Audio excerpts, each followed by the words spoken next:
Chapter 7 पिछले जन्म की परछाइयां। रात के 2 बज चुके थे।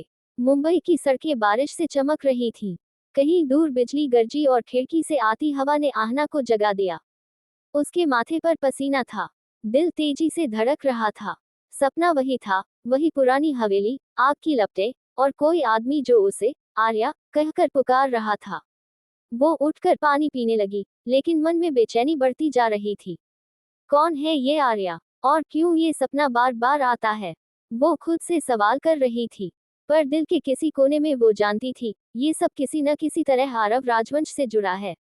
दूसरी तरफ राजवंश मैंशन। आरव अपने स्टडी रूम में बैठा था। कमरे में एक पुरानी डायरी खुली थी, जिसकी पन्नों पर किसी पुराने जमाने की स्याही से नाम लिखा था, आर्या और अरविंद। उसके हाथ कांप रहे थे। वो पन्ने पलटता गया। हर लाइन, हर शब्द उसके दिल में उतर रहा था।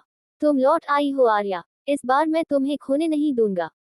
उसने धीरे से आंखें बंद की, और अपने दिमाग में वही चेहरा उभरा, आहना। वो चेहरा, जो 7 साल पहले खो चुकी आर्या की हूबहू परछाई था। राघव कमरे में आया। Sir, your meeting with the Italian clients. Aarav ने बीच में ही उसे रोका। Cancel it, I have something more important. Raghav ने सिर झुकाया। Is it about her? Aarav मुस्कुराया, एक ठंडी, दर्द भरी मुस्कान। It's always about her, Raghav, always. Next morning, Mehra house. Aahna की माँ, सुमन, पूजा की तैयारी कर रही थी। धूप की महक पूरे घर में फैली थी। आहना नींद से उठी, लेकिन चेहरा उतरा हुआ था। सुमन ने देखा, क्या हुआ बेटा? नींद नहीं आई? आहना बोली, माँ, वो सपना फिर से आया। वही हवेली, वही आग, वही आदमी। सुमन का चेहरा अचानक पीला पड़ गया। कौन सा आदमी? वो जो मुझे आर्या बुला रहा था। सुमन की सांसें रुक गईं। उसने फौरन हाथ जोड़ लिए और भगवान की मूर्ति के सामने बुदबुदाने लगी। हे भगवान, अब फिर से वही सब मत दोहराना। आहना चौंकी। क्या मतलब माँ? आपको कुछ पता है? सुमन कुछ पल खामोश रही, फिर धीरे से बोली, कभी कभी पिछले जन्म के कर्म हमारे साथ चलते हैं बेटा। कुछ रिश्ते अधूरे रह जाते हैं। आहना घबराई सी बोली, आप डर क्यों रही है माँ? सुमन ने सिर्फ इतना कहा, क्योंकि जिस नसीब से तू भाग रही है, वो तुझे ढूंढ चुका है। Same day, Rajvansh empire office. Aahna meeting room में स्केचेस दिखा रही थी। आरव सामने बैठा था। उसकी नजरें बार बार उसके चेहरे पर अटक रही थी। वो उसकी बातों में खो गया था, जैसे कोई भूली हुई धुन फिर से सुनाई दी हो। मिस्टर राजवंश, आहना ने कहा, hmm, you didn't respond to my question. Aarav मुस्कुराया, सॉरी मिस मेहरा, आपकी आवाज सुनकर पुरानी यादें लौट आती हैं। आप मुझे डराते हैं, और फिर भी तुम मेरे सामने बैठी हो। वो ठंडी, गहरी आवाज उसके दिल में उतर गई। आहना ने नजरें झुका ली। आरव ने आगे झुककर कहा, तुम्हें पता है, मैं तुमसे पहली बार नहीं मिल रहा। आहना ने हैरानी से पूछा, व्हाट डू यू मीन? तुम वो नहीं समझोगी, लेकिन तुम्हारी आंखें, तुम्हारा चलना, तुम्हारी मुस्कान, सब कुछ पहले भी देखा है मैंने। वो उठकर उसके करीब आया। जब तुमसे पहली बार मिला, तो मेरे अंदर कुछ टूटने और जुड़ने का एहसास हुआ। जैसे बहुत सालों से किसी को ढूंढ रहा था, और अब मिल गया। आहना पीछे हट गई। मिस्टर राजवंश प्लीज, ये बातें मुझे अनकंफर्टेबल करती हैं। आरव ने हल्की हंसी दी। अनकंफर्टेबल, या दिल की धड़कनें तेज? वो कुछ नहीं बोली, बस उसकी नजरें कांप गईं। आरव ने धीरे से कहा, डोंट फाइट इट, आना। तुम मेरी कहानी का वो चैप्टर हो जो अधूरा छूट गया था। Same evening, stormy weather. Aahna taxi में बैठी थी। बारिश जोरों से हो रही थी। वो डर और उलझन में थी। अचानक टैक्सी बीच सड़क पर रुक गई। ड्राइवर बोला, मैडम, रास्ता बंद है। वो नीचे उतरी, और देखा, सामने एक पुरानी हवेली जैसी इमारत थी। वही जो उसके सपनों में आती थी। उसका दिल जोर जोर से धड़कने लगा। ये वही जगह। वो बरसात में आगे बढ़ी। हवेली का गेट अपने आप खुल गया। अंदर का माहौल ठंडा, धुंधला और रहस्यमय था। जैसे ही वो अंदर कदम रखती है, पीछे से आवाज आती है, वेलकम होम आर्या। वो पलटती है। आरव खड़ा है, पूरी तरह भीगा हुआ, काले कोट में। उसकी आंखों में अजीब सी चमक थी, दर्द और प्यार का संगम। तुम यहाँ कैसे? मैं वहां आता हूँ जहाँ तुम होती हो। वो आगे बढ़ा, उसके बालों से बारिश की बूंदें हटाई। तुम्हें डरने की जरूरत नहीं, ये वही जगह है जहाँ हमारी कहानी खत्म हुई थी। आहना चौंक कर बोली, हमारी कहानी? हाँ, पिछले जन्म की। वो हंसने लगी, you're crazy। आरव ने गंभीर स्वर में कहा। शायद हूँ, पर इस दीवानगी के पीछे सच है। वो उसे हवेली के अंदर ले गया। दीवारों पर पुरानी पेंटिंग्स, एक में आर्या और अरविंद की तस्वीर थी, हूबहू उन्हीं दोनों जैसी। आहना के कदम रुक गए। वो तस्वीर देखकर कांप गई। ये मैं हूँ, आरव धीरे से बोला। और मैं वही हूँ जिसने तुम्हें मरते देखा था। आंखों से आंसू बह निकले। उसे यादें आने लगी, आग चीखें, और एक आवाज, आर्या मत जाओ। वो वहीं गिर पड़ी। आरव ने उसे पकड़ लिया। अब मैं तुम्हें फिर से नहीं खोऊंगा। फ्लैश ऑफ विशन, आहना का माइंड। वो देखती है पिछला जन्म। वो राजघराने की हवेली, आर्या एक राजकुमारी और अरविंद एक वफादार रक्षक। दोनों का प्रेम समाज के खिलाफ था। एक साजिश में आर्या की जान चली गई और अरविंद ने कसम खाई थी, अगले जन्म में मैं तुम्हें ढूंढ लूंगा। Back to present. आहना की आंखों से आंसू बह रहे थे। आरव ने धीरे से उसके चेहरे को छुआ। देखा, कहा था ना हम फिर मिलेंगे। आहना ने कांपती आवाज में कहा। पर अब क्या होगा? अब वो सब जो उस जन्म में अधूरा रह गया था। आरव ने उसे अपने पास खींच लिया। बारिश बाहर तेज हो गई, लेकिन हवेली में सिर्फ उनकी सांसों की आवाज गूंज रही थी। Scene ends. आरव ने उसकी आंखों में देखा और फुसफुसाया, this time no fire, no death, just you and me. Aahna के होंठ कांप उठे। और अगर किस्मत ने फिर हमें अलग किया, आरव ने कहा, तो मैं किस्मत को मिटा दूंगा। चैप्टर 8, तू मेरी है, बस मेरी। बारिश थम चुकी थी, लेकिन हवेली की दीवारों पर पानी की बूंदें अब भी टपक रही थी। मोमबत्तियों की लौ झिलमिला रही थी, और उनके बीच खड़ी थी आहना। भीगे बाल, कांपते होंठ, और आंखों में उलझी हजार बातें।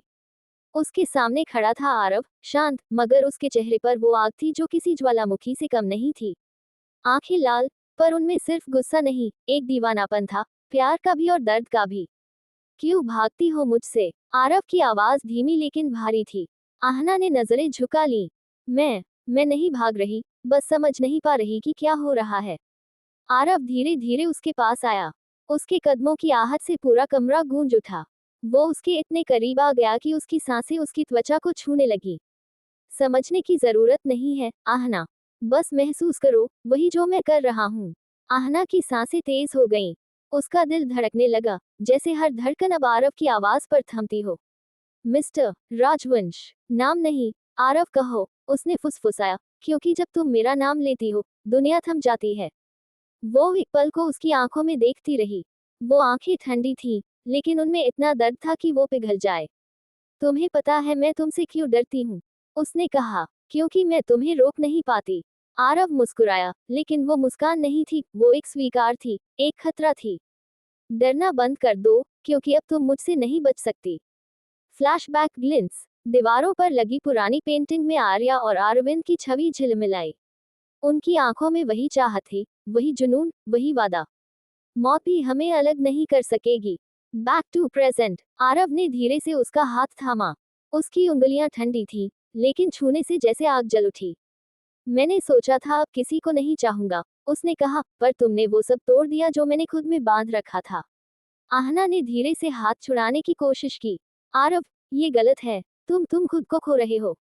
वो उसकी ओर झुका, उसकी ठोड़ी को पकड़कर बोला, शायद खोना ही मेरा नसीब है, पर इस बार मैं खुद को तुम्हारे लिए खोना चाहता हूँ। उसकी आंखें भीगने लगी। वो कांपते हुए बोली, प्यार दीवानगी बन जाए तो बर्बादी लाता है। आरव ने जवाब दिया, अगर तुझ में बर्बादी है, तो मैं हर बार तबाह होना चाहूंगा। वो शब्द हवा में गूंजे।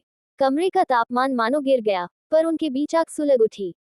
Scene candle light flickers. Aahna पीछे हटी, लेकिन उसका पैर फिसला।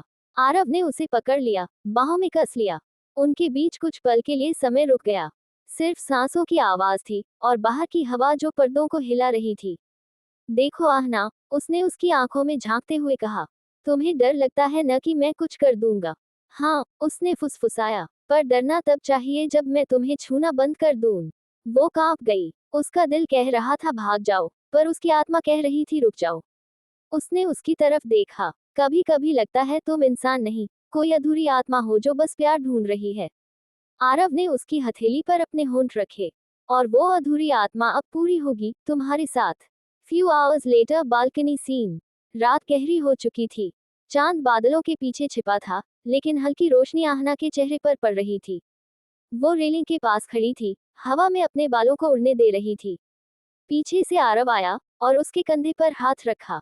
वो पलटकर देखने ही वाली थी कि उसने उसके कान के पास झुककर कहा, तुम्हें पता है, जब तुम यूं चुप रहते हो तो मैं तुम्हारे अंदर के तूफान को सुन सकता हूँ।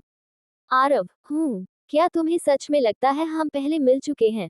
आरव मुस्कुराया, नहीं, मुझे यकीन है। वो उसकी आंखों में देखती रही। अगर मैं कहूं कि मुझे याद नहीं, तो मैं याद दिला दूंगा, अपने हर स्पर्श से, हर सांस से। वो पल जितना खामोश था उतना ही खतरनाक। आहना ने धीरे से कहा, तुम्हारी ये दीवानगी मुझे डरा देती है। आरव ने उसका चेहरा अपने हाथों में लिया, और मेरी यही दीवानगी तुम्हें जिंदा रखेगी। Moment of silence. आहना की आंखों से आंसू गिर गए। तुम्हें नहीं पता आरव, ऐसे प्यार का अंत अच्छा नहीं होता। मुझे अंत की परवाह नहीं, बस इतना कि इस बार तुम मुझसे जाओ नहीं।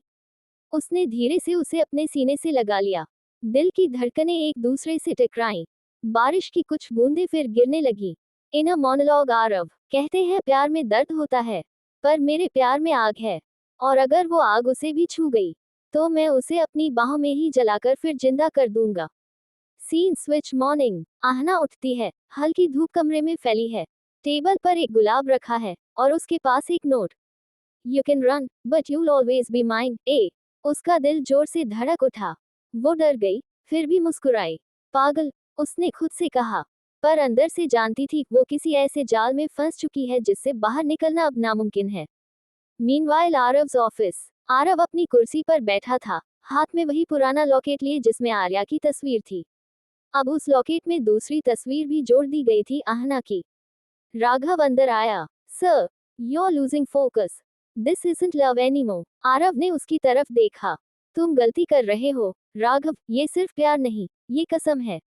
वो उठा और खिड़की के बाहर देखते हुए बोला, ग्रेटर देन, इस बार कहानी मेरे तरीके से खत्म होगी, या तो वो मेरी बनेगी, या ये दुनिया खत्म हो जाएगी।